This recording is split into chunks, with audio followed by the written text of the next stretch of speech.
আমি গত 5-6 বছর ধরে দিদাবাড়ি যাই না, তো আজ আমি মায়ের সঙ্গে দিদাবাড়ি যাব। সো হ্যালো এভরিওয়ান, কেমন আছো তোমরা? আমাদের গ্রামবাসী বাইরে যে কোনো কাজ করতে গেলে 7 সমুদ্র পার করতে হয়। কি তোমরা সত্যি সত্যি মনে করলে নাকি?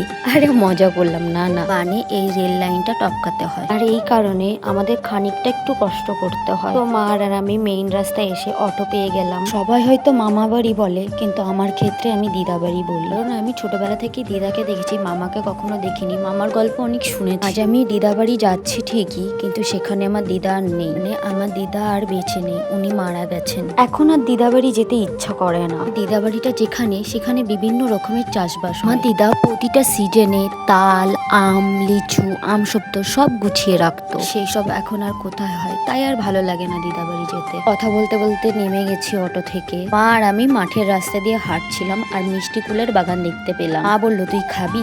দেখছি বাগানে কোনো লোক আছে কিনা। তো দেখতে পেয়ে জিজ্ঞাসাও করেছিল। তারপর মা আমাকে 2-3টা কুল ছিঁড়ে দিল, আর আমি খেতে শুরু করলাম। আমি যখন এসেছিলাম এখানের পরিবেশ অন্যরকম ছিল, আর এখনের পরিবেশ অন্যরকম। আর এদিকে মা বলছে কুলগুলো কত মিষ্টি বল। কুল খেতে খেতে মায়ের ছোটবেলার গল্প শুনছি। জানিস এখান দিয়ে কত ছোট ছোট আল ছিল, ওই আল দিয়ে আমি হাঁটতে পারতাম না, ধপাস করে পড়ে যেতাম। আমাকে একটু মজা করে বললাম, সে তো তুমি এখনো পড়ে যাও। কথাটা শুনে মা একটু খচে গেল, বকাবকি শুরু করলো। ভিডিওটা এখানে শেষ করলাম, টাটা বাই।